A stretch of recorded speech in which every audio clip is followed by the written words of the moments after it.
haus, rindu aliran sungaimu.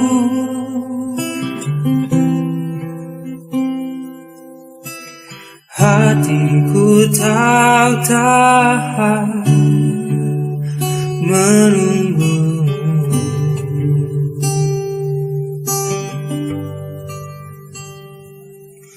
Bagai tanda gersang nanti datangnya hujan,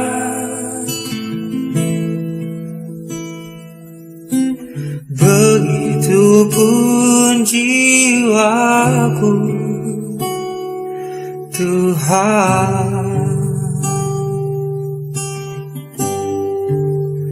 Hanya Engkau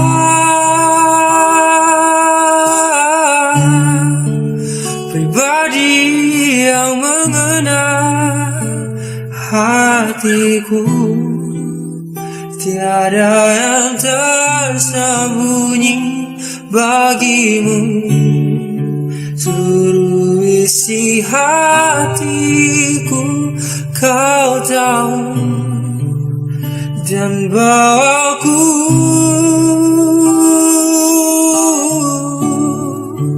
untuk lebih dekat lagi padamu.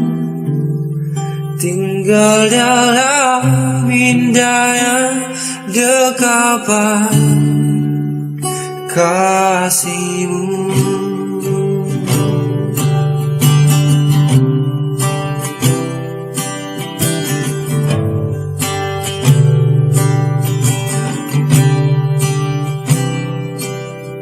Bagai tanda gersang nanti datangnya hujan,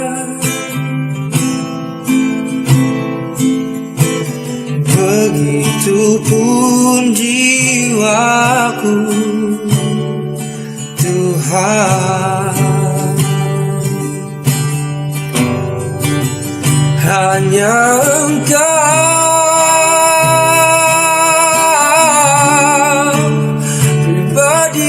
yang mengenal hatiku.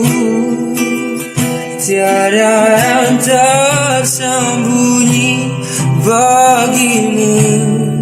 Seluruh isi hatiku Kau tahu, dan bawaku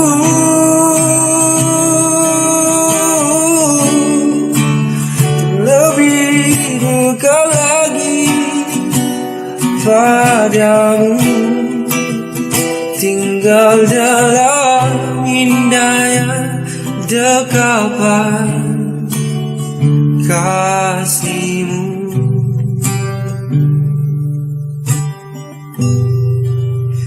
Hanya Engkau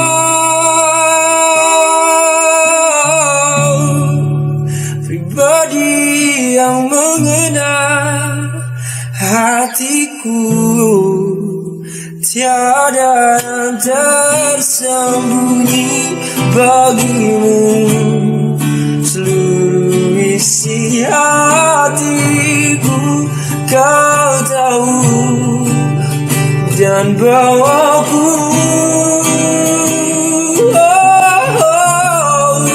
untuk lebih dekat lagi padamu. Tinggal dalam indahnya dekapan kasih-Mu.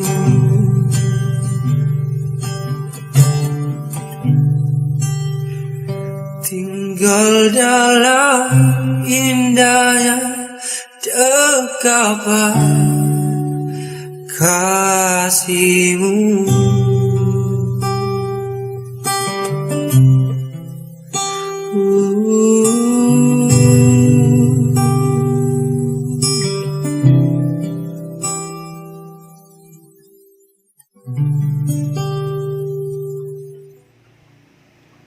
Selamat pagi anak-anakku sekalian, selamat bertemu lagi dalam mode on kita ya, morning devosi kita setiap Sabtu.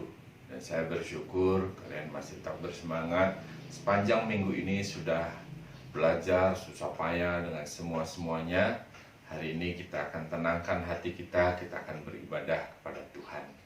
Ya, mari kita berdoa sebelum kita memulai ibadah kita. Tuhan Yesus, kiranya Engkau yang memberkati kami. Ketika kami membuka Alkitab kami mau merenungkannya, berikanlah kepada kami hati yang sungguh terpaut kepada Tuhan, sehingga kami bisa beribadah dengan benar di hadapan Tuhan. Berkatilah ya Tuhan waktu ini, dan Tuhan yang akan menolong kami semua. Terima kasih Tuhan, dalam nama Yesus kami berdoa. Amin. Nah teman-teman sekalian, dalam beberapa waktu ke depan, ya kalau di giliran saya khotbah, saya akan membahas satu perikop dalam 3 kali khotbah kita ke depan, yaitu dari Matius 1 ayat 1 sampai 17. Nanti teman-teman bisa baca di rumah ya. Nah tolong baca ini dengan baik, karena ini silsilah, muncul nama-nama begitu. Dari Abraham sampai ke Daud, sampai ke pembuangan, sampai kepada Yesus. Inilah silsilah Yesus Kristus.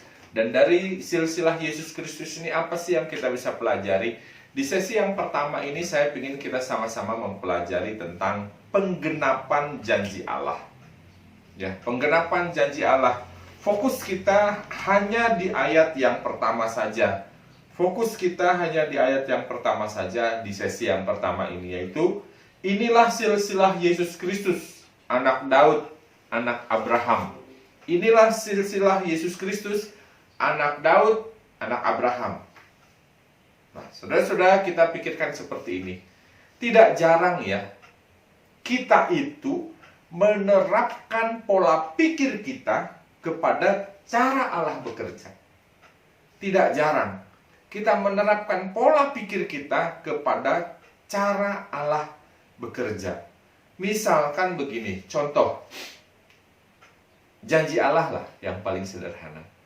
Janji Allah kepada kita. Dalam pola pikir kita, kalau ada janji atau ada perjanjian itu, pasti ada batas waktunya kan? Iya kan? Kalau saya berjanji kepada, misalkan ketika saya janji nikah dengan istri saya, ada batas waktunya, yaitu sampai maut memisahkan. Kalau perjanjian kerja mungkin ada yang 2 tahun, ada yang 4 tahun, dan seterusnya. Perjanjian kamu di sekolah ini pun hanya 3 tahun. Atau kalau misalkan ada masalah, kita bisa tambahkan dan seterusnya. Tapi perjanjiannya sebenarnya hanya segitu. Perjanjian-perjanjian semua dalam pola pikir kita ada batas waktunya. Sehingga kemudian ketika kita mendengar Allah menjanjikan sesuatu melalui firman-Nya, maka kita pun lantas berpikir dalam pola pikir kita kan, kapan ya batas waktunya? Kapan Allah akan mewujudkan janjinya itu kepada kita?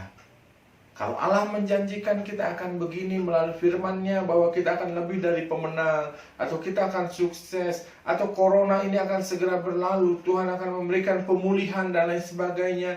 Lantas pola pikir kita yang muncul, bahwa kalau janji itu pasti ada masa berlakunya sampai kapan, ada batas waktunya. Lalu kita mulai harap-harap cemas. Kapan ya? Kapan ya? Kan begitu. Kalau kelamaan, kadang kita bisa kecewa. Kadang kita bisa ingkar. Saya ingat sekali teman-teman, ada seorang teman yang setelah menikah, dia lama sekali. Padahal dia yakini betul, setelah menikah Tuhan pasti akan memberikan dia keturunan, memberikan dia anak dan seterusnya. Tapi ternyata sampai sedemikian lama Tuhan tidak memberikan dia anak. Di usia pernikahannya yang ke-20, 21, Tuhan baru memberikan dia anak. Ada masanya waktu yang panjang, kita harap-harap cemas, lalu kita mulai kecewa dan ingkar. Padahal teman-teman, kita perlu pikirkan sama-sama. Cara kerja Allah itu misterius. Artinya waktunya kadang-kadang kita tidak bisa prediksi. Cara kerja Allah itu tidak sama dengan pola pikir kita. Oh, saya bisa, perjanjiannya 4 tahun, yang 4 tahun. Saya lulus dari SMA ini, saya pegang janji Tuhan bahwa saya akan sukses masuk PTN langsung. Ternyata corona. Sehingga itu untuk ikut UTBK dan lain sebagainya kesulitan. Dan kadang cara kerja Allah itu tidak seperti yang pola pikir kita. Cara kerja Allah itu misterius. Artinya waktunya kadang-kadang kita tidak bisa prediksi. Cara kerja Allah juga di samping misterius itu kreatif. Yang caranya kadang-kadang tidak seperti yang kita bayangkan. Mungkin yang kita bayangkan begini jalannya ya, dari sini ke sini, dari sini ke sini, dari sini ke sini. Tapi ternyata cara kerja Allah nggak begitu. Cara kerja Allah itu kreatif sekali, tapi semuanya itu indah kok, indah. Oleh karena itu pikirkanlah baik-baik bagian ini. Tapi satu hal yang pasti, dalam kemisteriusan cara kerja Allah, dalam kreativitas cara kerja Allah itu, satu hal yang pasti yang kita tidak boleh lupakan, yang kita tidak boleh abaikan, bahwa Allah tidak pernah lupa, Allah tidak akan pernah ingkar akan janjinya kepada kita. Nah teman-teman, Matius 1 ayat 1 sampai 17 ini bercerita tentang silsilah Yesus. Dan di sesi yang pertama ini tadi saya katakan kita hanya fokus di ayat yang pertama saja. Inilah silsilah Yesus Kristus, anak Daud, anak Abraham. Padahal dari Yesus ke Daud ke Abraham itu jauh sekali loh. Tapi ayat 1 ini menerapkan satu kalimat pendek yang seperti itu. Inilah silsilah Yesus Kristus, anak Daud, anak Abraham. Mengapa silsilah ini diawali dengan kalimat seperti itu? Inilah silsilah Yesus Kristus. Dia anak Daud, dia anak Abraham. Ya, tentunya seakan-akan penulis silsilah ini ingin mengingatkan kita bahwa kelahiran Yesus Kristus itu memang sejak dulu sudah dijanjikan. Sejak zaman Daud, sejak zaman Abraham sudah dijanjikan. Yang kedua, silsilah Yesus juga ingin menyebutkan penyebutan nama Abraham, Daud, seakan-akan ingin mengingatkan kita lagi, para pembaca silsilah itu, bahwa Allah mengikat perjanjian dengan umatnya itu sejak zaman Abraham dulu loh. Dari dulu Allah sudah mengikat perjanjian itu dengan Abraham bahwa keturunanmu akan menjadi milik pusakaku. Lalu itu diteguhkan lagi di zaman Daud. Bahkan sebenarnya ya ada satu masa lagi disebutkan dalam silsilah itu, yaitu masa pembuangan. Masa yang paling suram, masa yang seakan-akan umat Israel itu sudah dibuang dari hadapan Allah. Tapi Allah ingin tegaskan melalui silsilah ini, inilah Yesus Kristus yang dari zaman Abraham sudah dijanjikan, dari zaman Daud diteguhkan. Lalu sekalipun dalam masa pembuangan yang seakan-akan Allah tidak memperhatikan umatnya, tetapi Allah tetap setia kepada janjinya, dan Allah pasti akan menggenapi janjinya itu. Dan silsilah Yesus Kristus membuktikan hal yang demikian, bahwa Allah tidak pernah lupa dengan janjinya. Allah tidak pernah ingkar dengan janjinya, tetapi Allah pasti akan menggenapi janjinya sesuai dengan waktu dan kreativitasnya.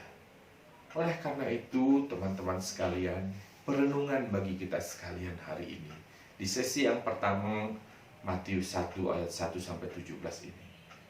Jangan pernah ragu akan janji Allah dalam hidup kita.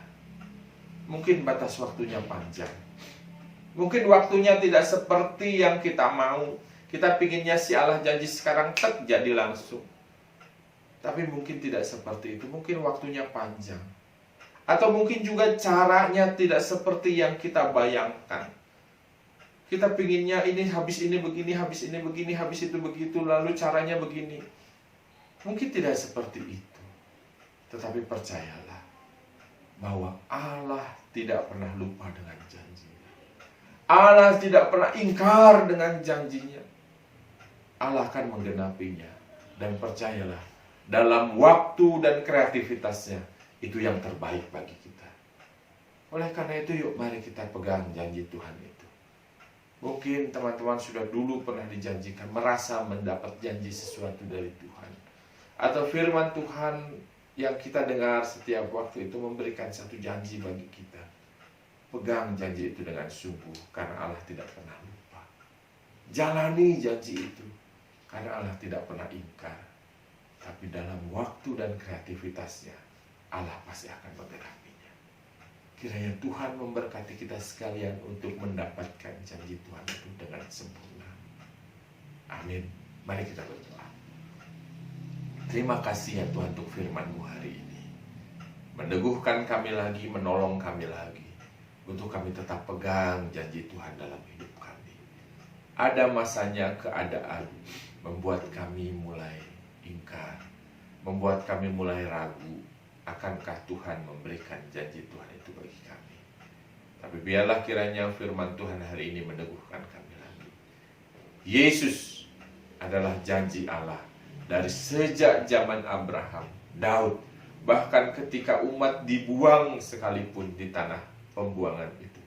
Tetapi Allah tetap pegang janji Tuhan itu. Dan Allah pasti akan memberikan, menggenapinya sesuai dengan waktu dan kreativitasnya. Inilah kami ya Tuhan, kami mau pegang janji Tuhan. Dan genapilah sesuai dengan waktu dan cara. Di dalam nama Yesus Kristus Allah yang memberikan kekuatan bagi kami berdoa. Amin.